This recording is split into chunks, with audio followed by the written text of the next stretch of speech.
chapter 1 sudah selesai, capacitors electrostatic. Dan dalam chapter 2, ini chapter 2, chapter 3, ini dah berkaitan dengan electronics. Dan chapter 2 ini spesifik. Kita belajar untuk satu komponen elektrik yang kita panggil sebagai capacitors. Dan topik ini bukan saja kita cover capacitor. Kita cover capacitor dan juga dielectric.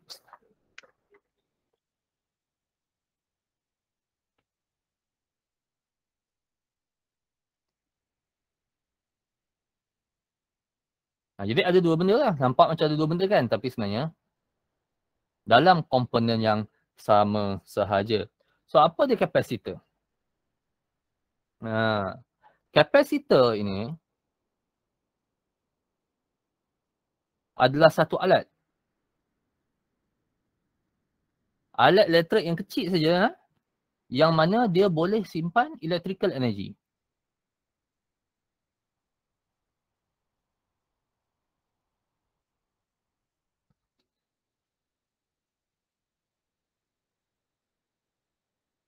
Electric potential energy.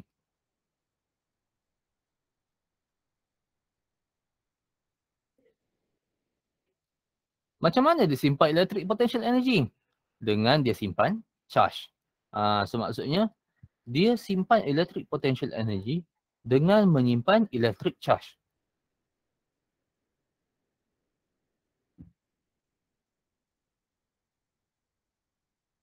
Bentuk kapasitor ni, dia ada macam-macam bentuk. Ada yang bentuk bulat, ada yang bentuk silinder, ada yang bentuk plate. Tapi basic dia adalah, dia mesti ada dua plate. Dia ada dua plate.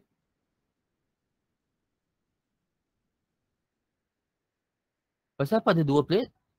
In fact, dalam lukisan, ini adalah bentuk kapasitor, simbol kapasitor yang akan kita lukis dalam circuit diagram. Mengapa ada dua plate? Sebab satu plate akan ada jadi positive charge, satu plate lagi negative charge. Apabila satu plate jadi positive charge, satu plate jadi negative charge, di antara dua plate kapasitor ini akan ada electric field.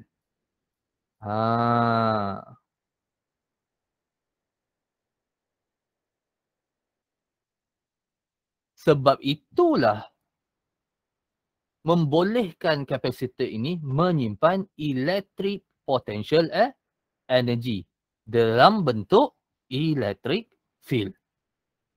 Okay, so itu konsep asasnya. Sebelum ni kita ada bincang electric potential energy dalam topik elektrostatik.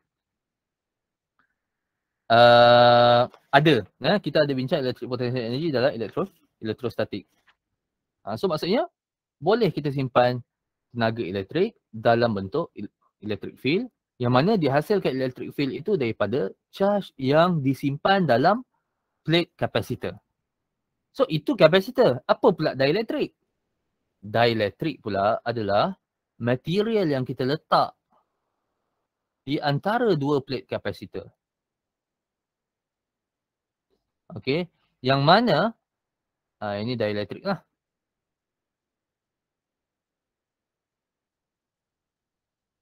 Dielectric. Yang mana dielectric ini boleh bagi kesan kepada nilai kapasitor itu. So itu dia kapasitor. Jadi kita biasa dengan satu device yang kita panggil sebagai bateri. Bateri power bank ke, bateri AAA, AA. Dia simpan electric energy juga. Bateri menyimpan electrical energy. Tetapi macam mana bateri menghasilkan electrical energy? Dia hasilkan electrical energy, dia simpan electrical energy dalam bentuk chemical energy. Yang mana bahan dalam bateri itu sendiri yang menghasilkan elektrik. Dia panggil electrolyte. Tapi dalam kapasitor, dia tak ada apa pun. Okay. Dia tak ada apa pun di antara dua plate tu. Dia sama ada kosong plate itu ataupun dia ada material yang panggil sebagai dielectric dan dia hanya menyimpan electrical energy dalam bentuk charge yang disimpan. Okey.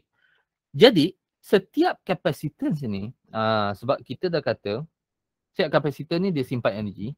Jadi kita boleh bincangkan nilai energi yang disimpan tu dengan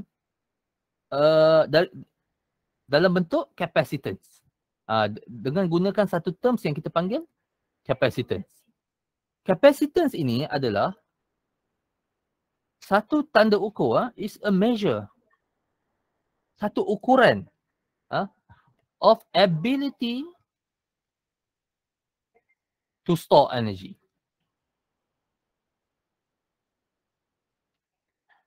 Kita biasa dengan bateri. Kalau bateri AAA berapa voltage? Kalau bateri AA berapa voltage? Kalau power bank berapa milliamp hour dan sebagainya. Itu ukuran bagi bateri ataupun power bank menyimpan electrical energy. Bagi kapasitor, ukurannya kita panggil sebagai capacitance. Bagaimana untuk kita mendefinisikan capacitance? Capacitance is defined as, okay, so definition dia, the ratio between charge on either plate over the voltage between the plates. So maksudnya Q tu apa? Q ini adalah magnitude of charge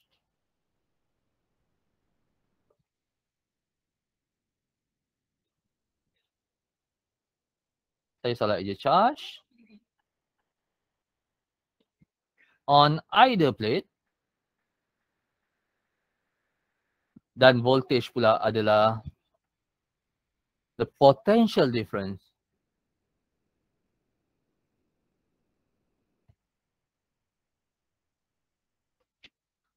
between the plates.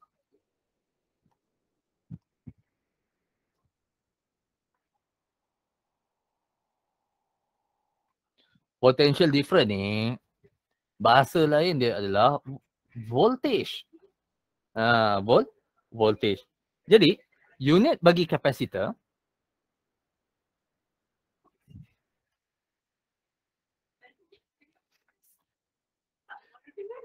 jadi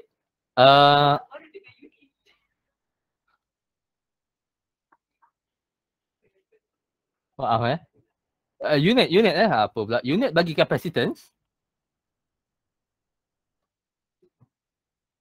kita ukur dalam unit farad. Okey, ataupun simbol dia adalah F. Ini adalah SI unit. Apabila awak kira, awak akan gunakan unit F ataupun farad. Equivalent unit bagi farad ini adalah coulomb per voltage. Okey, tetapi kita tak guna coulomb per voltage.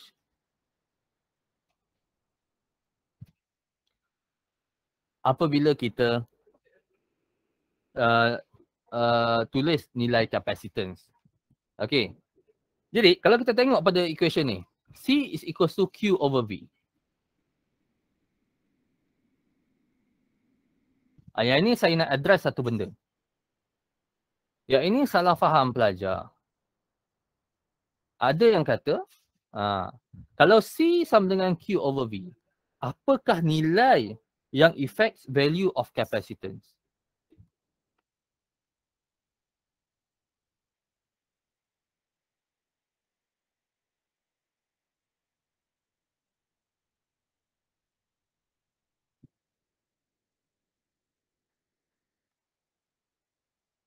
Saya bawa persoalan ni pada awak.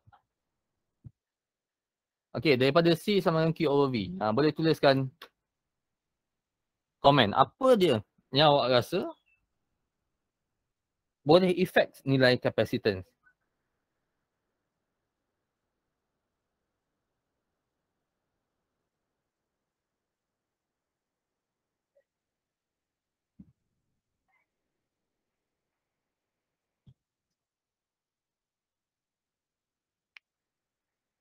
Lee Yelin kata V, Lee Yelin mempersoalkan V, okay. Make sense, voltage, ada yang kata voltage, okay.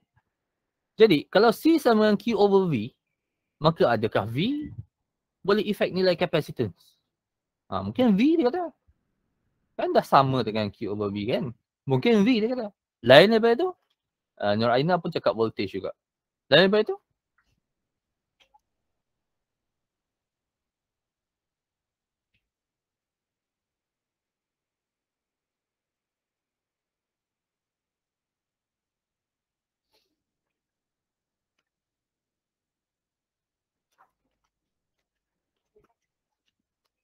ada pandangan lain?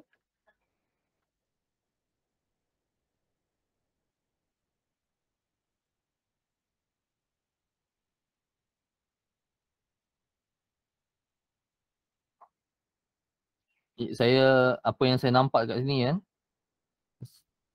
banyak orang masuk keluar kerana internet yang slow Aiman ada. Aiman Aziz. Ada, sir. Man, apa nilai yang efek capacitance, Man?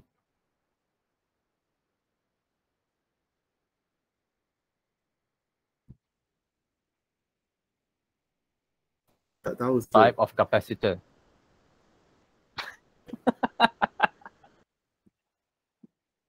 Okay, Liana cakap type of capacitor.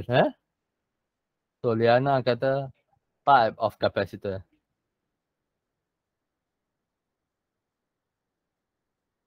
Aina cakap dielectric.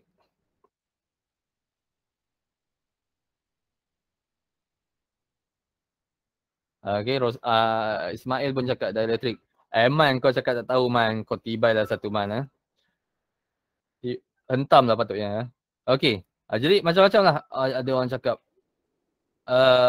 ada yang kata type of capacitor, ada yang kata dielectric dan sebagainya. Aina betul lah dielectric. So, tadi saya dah cakap lah, nilai dielectric ni dia boleh ubah nilai capacitance. Type of capacitor ni dia perlu diperincikan lagi. Perlu diperincikan lagi untuk dia jadi betul. Tapi buat sini type of capacitor kurang tepat. Tapi yang pentingnya apa yang saya nak cakap, daripada definition C is equals to Q over V ni, kita tak boleh cakap Q dan V effects nilai capacitance. Okay, so Q and V, ini saya nak cakap je. Saya tak nak nanti bila keluar soalan, awak pergi cakap, oh C sama dengan Q over V, maka Q dan V effects nilai capacitance. Okay, Q and V does not affect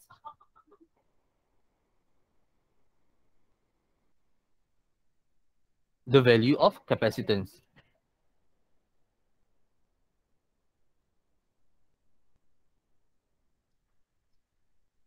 Okay, dia tak effect. Okay, mengapa?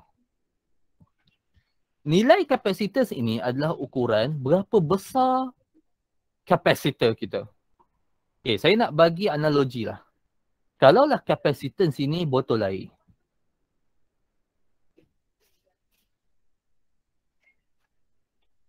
Okay, dan Q ini adalah air, charge tu air. Okay, capacitance dia store charge.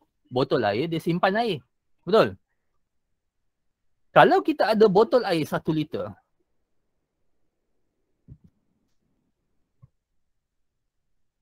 berapa banyak air yang boleh kita simpan dalamnya?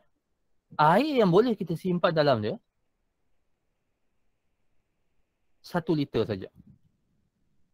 Kita tak boleh kata, oh, kalau kita simpan 2 liter air dalam botol air yang 1 liter, botol air itu menjadi besar. Tak boleh cakap macam tu. Samalah juga dengan capacitance. Kita tak boleh kata, oh, nilai charge Q akan menyebabkan kapasitor itu besar. Jadi, automatically Q memang tak boleh efek nilai capacitance. Begitulah juga nilai-nilai voltage. Voltage ini adalah potential difference yang membolehkan charge itu bergerak. Okay, jadi dah kalau saiz botol air tu 1 liter saja, kita pakailah pipe yang besar mana pun. pipe kecil ke, pipe besar ke, tetap air yang disimpan dalam botol tu 1 liter. Jadi tak kira lah voltage besar mana sekalipun, kita apply pada kita punya kapasitor, tetap kapasitor kita hanya boleh simpan nilai charge yang ikut dia punya yang finite. Dia tak boleh bertambah nilai charge-nya. Okey. Jadi kalau kita tengoklah, ini dalam slide nombor 11 dia ada sebut sikit.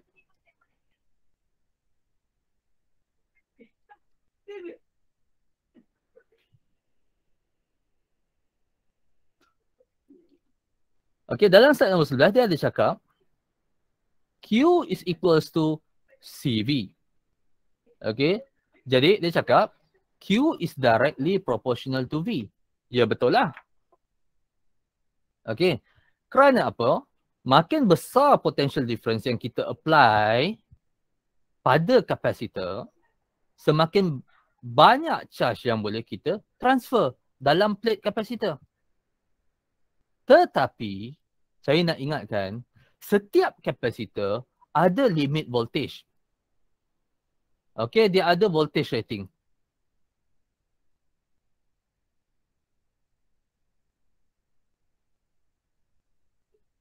Kalau satu kapasitor tu dah tulis maksimum voltage 3 volt, kita tak boleh apply voltage lebih lagi 3 volt daripada kapasitor tu.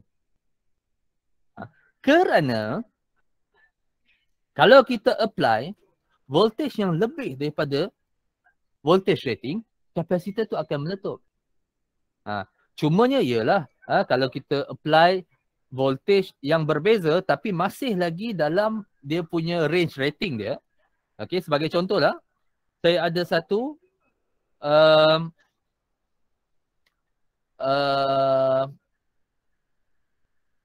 saya ada 2 kapasitor.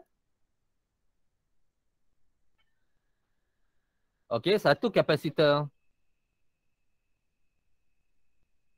2200 microfarad dan satu lagi kapasitor 1000 microfarad. Okey, of course lah kalau saya apply voltage 2 volt pada kedua-dua kapasitor ini, okey, apa yang jadi? Charge pada kapasitor C1 lebih besar lah, sama dengan 4400 microcoulomb,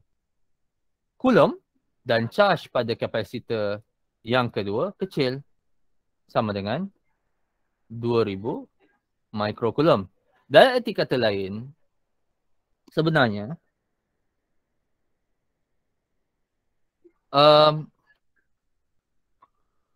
kalau kita apply potential difference yang berbeza, yang sama pada dua capacitance yang berbeza, the amount of charge yang boleh disimpan berbeza. Jadi ini sebenarnya akhirnya bergantung kepada nilai capacitance. Capacitance yang besar boleh menyimpan charge yang lebih besar. Capacitance yang kecil akan menyimpan charge yang lebih kecil. Okay. So, bukan bermaksud directly proportional. Voltage tu kita boleh simpan banyak-banyak lagi. Okay, sebab ada voltage rating. Saya rasa saya tak bincang benda tu dengan baik. Tapi tak apa, nanti kita tengok dalam tutorial lah. Okay. So, selesai dah konsep capacitance. Okay, itu definition dia. Dalam kita punya syllabus, kita nak buat circuit analysis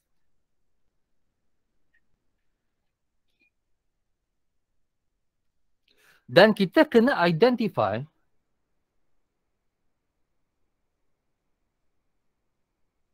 susunan kapasitor kita. So, kapasitor ini boleh kita susun secara series dan secara paralel.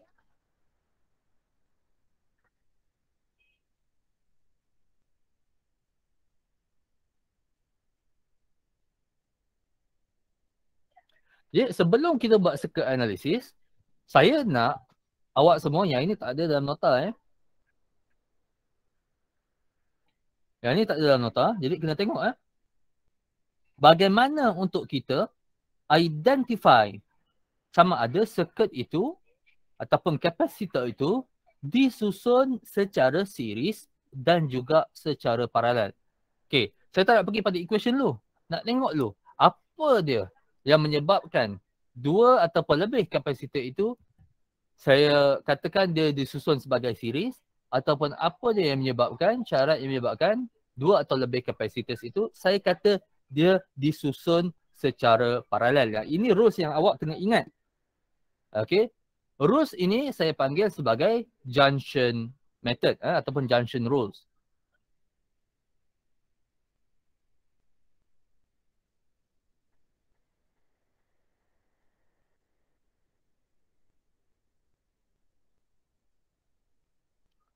Okey, apa dia junction? Kalau lebih daripada 3 konduktor bertemu. Konduktor ni maksudnya wayar lah. Okey. Kalau lebih daripada 3 konduktor bertemu, 3 atau lebih, maka itulah junction. Ini adalah contoh junction. Ada 1 konduktor, 2 konduktor, 3 konduktor. Dia bertemu dekat satu titik. Yang itu kita panggil sebagai junction ataupun simpang. Dalam konsep kehidupan seharian kita, kalau jalan raya, kita panggil ini sebagai simpang 3.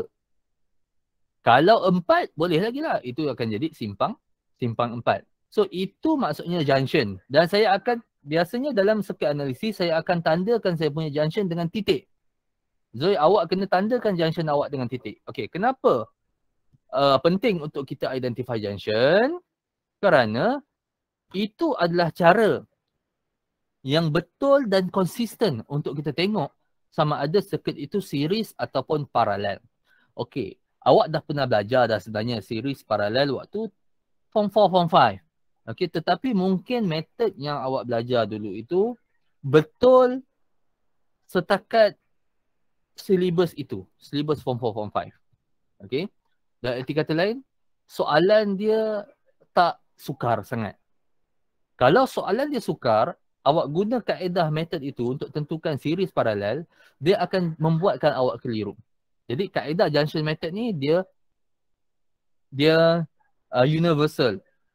Untuk apa juga masalah yang ada bagi case series dan paralel. So, apa dia series?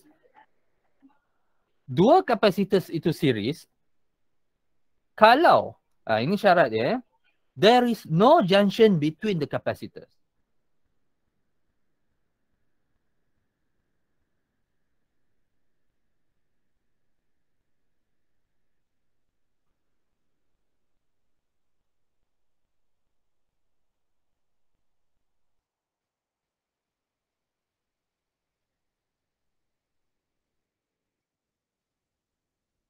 So maksudnya, ingat dia jadi series apabila tidak ada junction between capacitors. Macam mana contohnya? Contohnya,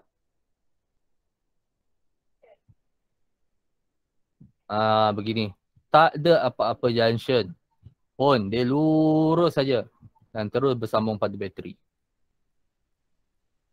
Okay, so maksudnya C1, C2 dan juga C3 series. Tidak ada junction. Jadi series ni paling senang nak identify. Kalau nampak je tak ada junction di antara dua kapasitor, maka kita boleh apply equation series. Okay. Bagaimana pula dengan paralel?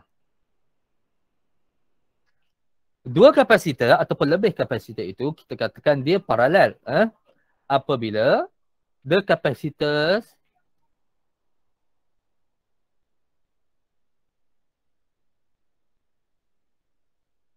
share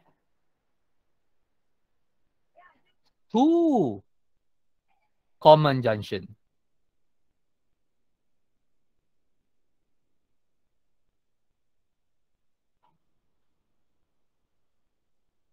Ini kena ingat. Dia share dua junction yang sama. Barulah dia paralel. Okay, macam mana maksudnya yang dia share dua junction yang sama? Saya lukiskan satu gambar aja. Okey, kapasitor C1, C2, C3.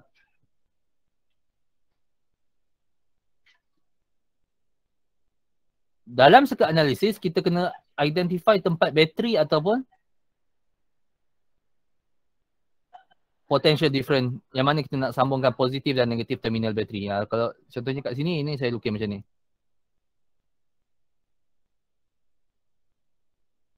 Okey, mana junction kita nampak kat sini?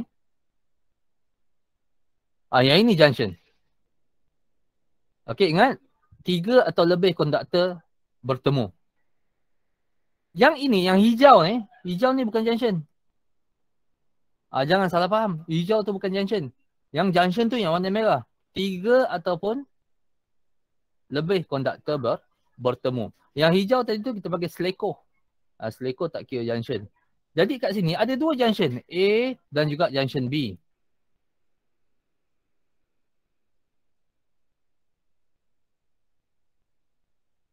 So, kalau kita tengok, kapasitor C1, C2 dan C3. C1, kaki dia pergi kepada junction A. Kaki satu lagi pergi pada junction B. C2 pun, kaki dia pergi pada junction A. Satu kaki lagi pergi pada junction B. A dengan B juga. C3 pun, kaki dia pergi pada junction A. Dan satu lagi kaki dia pergi pada junction B. Jadi dekat sini, C1, C2 dan C3 berkongsi 2 junction yang sama. Apa dia? Junction A dan juga junction B. Barulah kita boleh cakap bahawa ketiga-tiga kapasitor C1, C2 dan C3 ini paralel. So ini rules untuk circuit analisis kita. Ini simple circuit, kita boleh nampak dia series paralel. Kalau dia tak ada junction, kalau dia tidak follow 2 syarat ni, tengok-tengok ada junction tapi tak juga dia share 2 common nodes yang sama, maka maksudnya 2 kapasitor tu tak series, tak paralel. Kalau tak series, tak paralel, jangan buat analisis lah. Okay, jangan buat analisis. Awak jangan, satu lagi dalam circuit analisis ni, awak jangan fikir hitam putih. Apa maksud hitam putih? Kalau tak hitam, mesti putih. Kalau tak putih, mesti hitam. Kalau tak series, mesti paralel. Kalau tak paralel, mesti series. Itu adalah pemikiran yang salah. Ada kalanya, bila kita tengok pada circuit kita, kapasitor itu tak series dan juga tak paralel. Bila tak series, tak paralel, tinggalkan dia. Jadi kita tak boleh nak buat circuit analisis series paralel. Series paralel hanya apabila berlaku 2 syarat ini sahaja. Baik. Kemudian, selain daripada kita faham dan tengok, kenal dulu series paralel, kita kena tahu juga beberapa kuantiti dan equation yang ada dalam series dan paralel. Yang pertama sekali, saya selalu tanya student saya, apa nilai yang sama?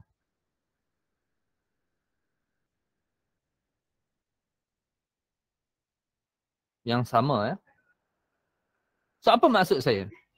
Dalam series circuit dan dalam parallel circuit, ada satu value yang kapasitor itu mempunyai nilai yang sama. Bagi kapasitor series, the charge pada kapasitor adalah sama. Ini mindset ni kena simpan. Okay.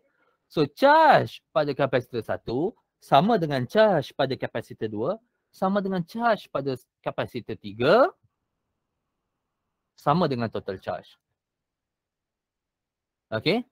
Kalau nilai charge dia sama, maka nilai apa yang tak sama? Nilai voltage tak sama. Okay. Nilai voltage sebaliknya, total voltage sama dengan voltage 1 tambah voltage 2 tambah voltage 3. Jadi ini 2 benda.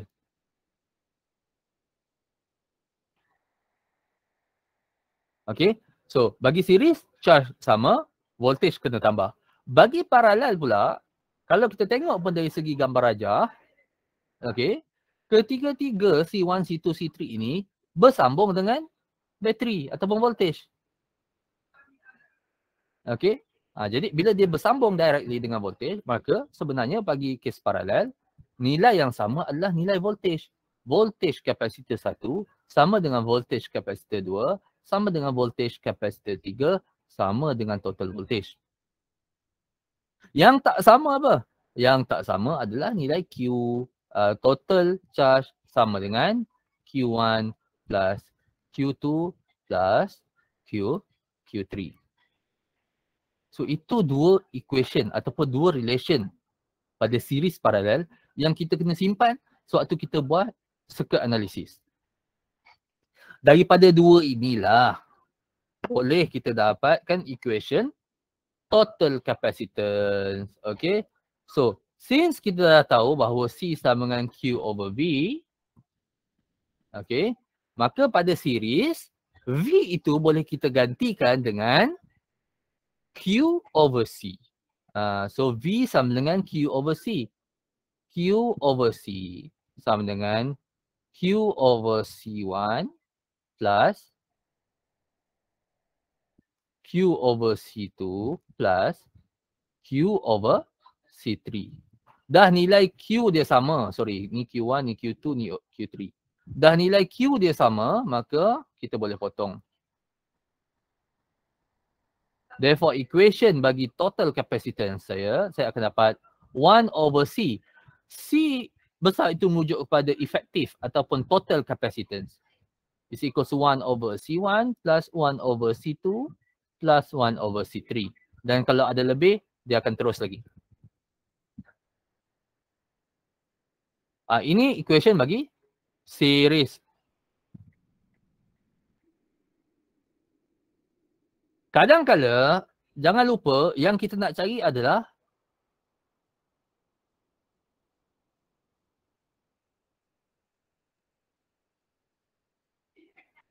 saya nak cuba tukar pen saya tapi tak boleh. Saya restart sekejap saya punya OneNote.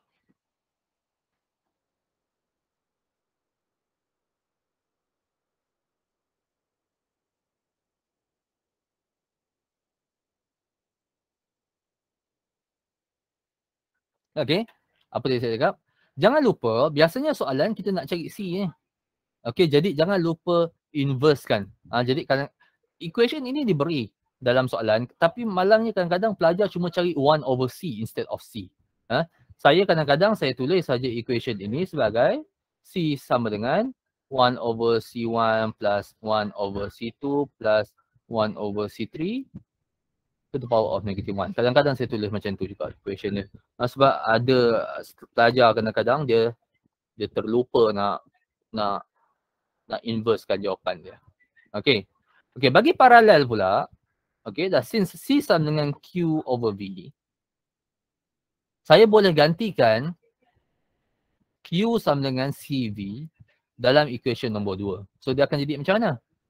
CV is equals to C1, ni ada 1 ni kat sini. C1 V1 plus C2 V2 plus C3 V3. Of course, voltage dia sama, kita boleh potong. Maka nilai equation bagi paralel agak straightforward. Total capacitance sama dengan C1 plus C2 plus C3. Dan kalau ada lebih kapasitor, dia akan jadilah berapa banyak yang ada. Jadi dalam circuit analysis ini yang kita akan gunakan. Tapi ingat, sebelum kita nak gunakan equation, kita kena terlebih dahulu identify lah sama ada kita punya circuit itu series ataupun paralel. Baik, sudah 11.54. Saya tamatkan kuliah kita setakat ini.